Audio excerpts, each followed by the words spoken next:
Obviously, we're going to have to talk about a lot of your movies, and one of them, which has been mildly successful, is called Trainspotting, I think. Oh, yes.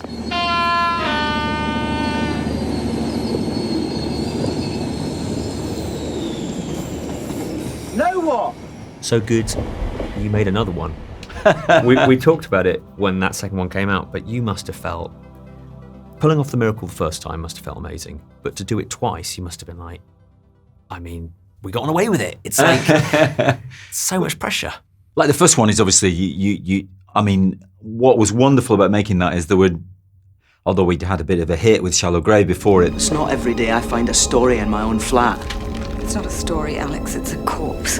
There was no real expectations because, in fact, if anything, I think people thought they were sort of indulging us with a small amount of money to make a movie that nobody would watch. But we saw the novel differently, the Irving Welsh novel. Are you feeling better now, though, eh? Oh, aye, for all the good they've done me, I might as well have stuck them up my arse. And then it's so much of it's casting. We got together, the casting department got us together, this amazing bunch of guys. Doing the fucking volley with Tommy, playing pool. I'm playing like Paul fucking Newman, by the way. Giving a boy here the turn into a lifetime. The second one is slightly different because the second one was a lot of it was actually an accumulative result of these kind of interviews. Because in all the other films between those two, you'd be asked, any sign of a Trainspotting sequel? And initially you'd say, no, absolutely not. What are you talking about? And then gradually you get worn down and say, well, maybe. And then eventually, suddenly like, yeah, just hang on there. Maybe it'll be the next one. And eventually a second one gets made. Hello, Mark. Simon. So what you been up to for 20 years? Well, Danny, thank you. I'd really appreciate taking all the credit for Trainspotting 2. That's really, really good. And obviously now you've got the walk-on music for the rest of your life because of the tracks you picked in the first one.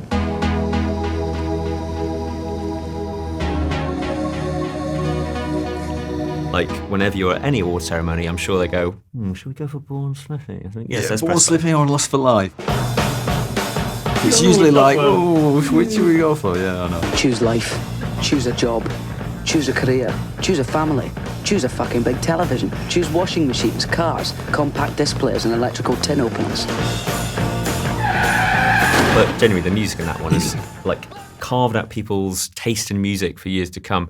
But with that movie, I've spoken to a lot of the cast separately over the years. Some of the practical effects you had to do on no budget is extraordinary. It's almost like guerrilla filmmaking. Yeah, but it's a very important point to make, this, is that when you have a good crew and you appeal to them on that level, where you're not kind of leaning on CG the whole time, but actually you're saying, how can we solve this? Yeah. They come up with amazing solutions because filmmakers, and by that I mean the crew, they're full of tricks. They go, oh, well, hang on, if you do that and do this, you can actually just do it. I've always encouraged that if I can, because the lazy ways will solve it later. Action! And it's very difficult these days not to say, we'll solve it later, because you can solve so much later. Yeah. But the joy of making it up on the day, if you can do it, there's something very special about it. And it infects the actors, which is the gateway through which everyone's seeing the work. So it adds extra to your menu, really, which is you get this sense of the actors' delight in feeling that they're there and it's being created. The opposite of that is that look you get in actors' eyes when they're against a green screen and they're trying desperately to imagine that that's a dragon coming at them. And you can just tell either that they've taken the, no, I'm not going to do this option, or they've gone way over the top and overcompensated for the dragon coming at them. Your point is well seen. So you avoid that and you get the extra sense of the actor owning it, really. I've read a great story about you having to scream at the dog. Give me the gun. Give me the gun. That was getting shot to get that reaction. Any truth to that? Oh yeah, in Trainspotting. Yeah. Do you see the beast? Have you got it in your sights? Clear enough, Mitch Moneypenny. This should present no significant problems. Because of course you want the dog to be attacking the guy, but actually the guy said, obviously it's not going to attack me. He said if it attacked me, it would kill me. That would be it. He said, what I can get you to do is I can get it to play as though it's attacking me, and you can put the sound on afterwards. So it was him that came up with that solution. He said, I'll roll about with it, and we'll be having a lot of fun. He'll be very excited, and you put some growling on it afterwards, and everybody will believe it. For a vegetarian, Rance, you're a fucking evil shot. So that's what you do. That's the trick. Jamal Malik, Garba Garam Chai Dene Wala from Mumbai. Let's play Who Wants to Be a Millionaire? When you do look through your back catalogue, I don't think you've ever taken the easy route. I don't think you've ever gone, oh, Slumdog Millionaire, that'll be a breeze to make. Yeah, no.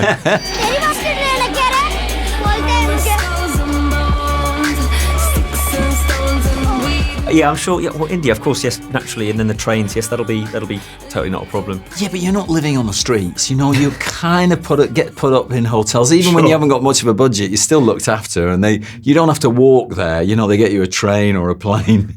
So you've got to be very careful that you don't take on the mantle of it's so tough doing that. And Mumbai, of course, what it gives you, it does present you with certain dilemmas. Mm-hmm. Aesthetic dilemmas when you look at it, because there's such extremes in front of you that you can choose to look at or not, that you have to deal with that. Once you have dealt with that, if you're comfortable, not everybody is, then it just gives you drama opportunities all the time. It's just visuals, and they're all around you. I don't know how a documentary filmmaker, for instance, would ever stop making a film in Mumbai, because it just evolves, and literally overnight, landscapes change, like literally overnight. Now, it's all business. India is at the center of the world now, bhai. So you think there was no wall there, and you come back and there's a mile of a 12-foot high wall been built overnight by 100 bricklayers, you know, so it's just like an incredible thing. For somebody that wasn't really au fait with anything Bollywood at all, I found, at that age anyway, the final dance sequence was particularly, wow! Like, cinema can be this. And honestly, it opened my eyes to a whole load of other stuff. You